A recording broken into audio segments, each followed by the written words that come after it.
All right, my name is Clarissa, and today I'm going to show you a couple.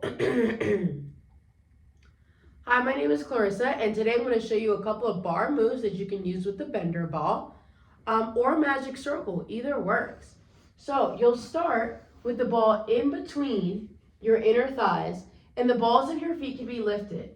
This is called the half rollback. Shoulders away from the ears. Have a soft squeeze in that ball. Inhale, curl the tailbone under, get the lower back to touch. Exhale, pull yourself up using your biceps. And again, it's about the curl, finding that Elvis pelvis, tilting the tailbone under, and then exhale, come up. To make it harder, you can keep the feet flat as you go down and up. It's just sometimes I find that I might cramp a little bit.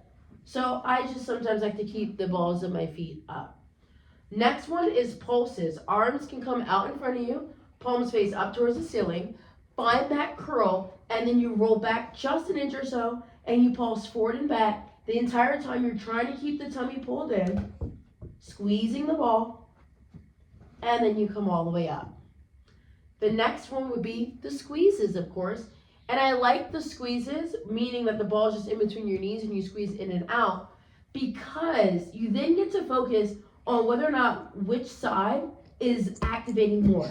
Your inner thighs are turned on, which is nice. So right now I feel my right side pulling or pulsing a little bit more. So I'm going to say, hey, just do the left side. So you can alternate. You can do the left side squeeze, right side, left, right, or both at the same time. You'll definitely feel it after a little while. Okay? Another variation for the squeezes is you can be on your forearms, propped up onto the elbows, and push your elbows firm into the mat. As you squeeze in and out, that alleviates some stress and tension on the lower back, which is really, really nice. It allows you to focus on the target area, which is your inner thighs and lower abdominals.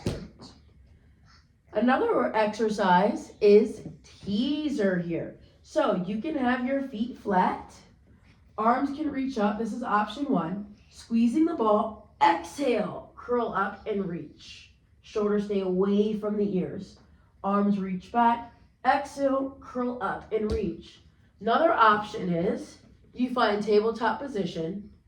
You bring the tips of your shoulder blades down, squeeze the ball, exhale, come up. So that would be like you're building on from the feet being down, right? And then option three, feet are down, okay? You lay your spine down, and as soon as your chest begins to lift, you lift the legs up. So you exhale, squeeze the ball, come up, and then lay back down, bend the knees, arms reach back.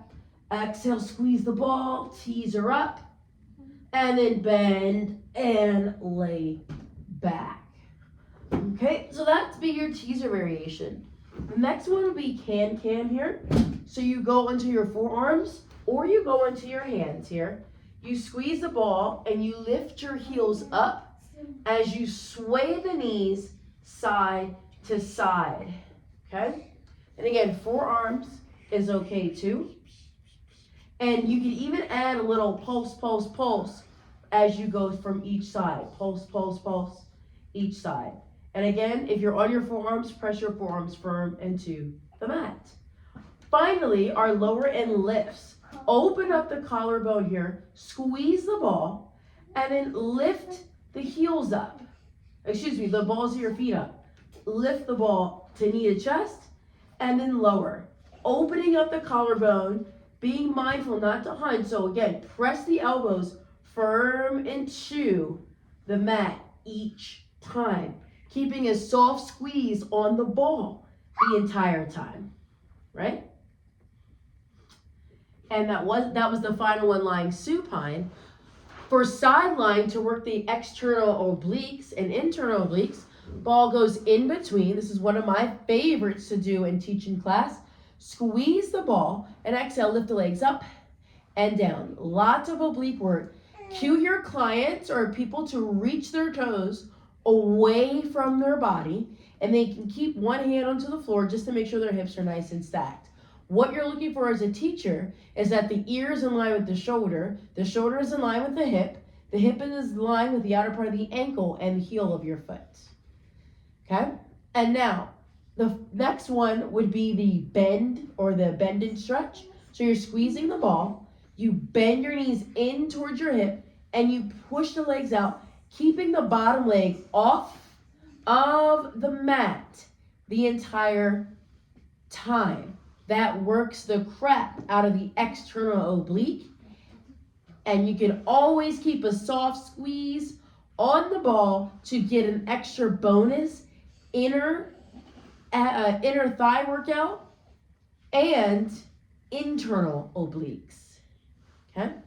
So extend the legs out, hold it there, and then relax. Final one of all, like everything, is your ab press for your obliques here. So I'm going to now straighten out my top arm. The ball goes just below my hip.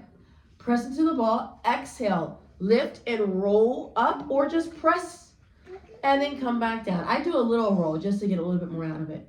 So you press into the ball and you lift up and then you release and come back down. If you find that pressing and lifting is too much for you, you can always just press into the ball and release, and press into the ball and release, and that will activate your oblique. Be mindful to keep your shoulder away from the ear and keep the hips stacked. You can always stagger stance the legs as needed if that feels a little bit better for you. You can even place the ball onto the bottom thigh if your legs are staggered, and you can still press and release. And this stagger stance helps you make sure your hips are a little bit more stacked, meaning like equal weight bearing on both hips. Okay? All right. So those are a few core moves you can add to your next bar workout, and I hope that you enjoyed that. And I'll see you soon. Bye.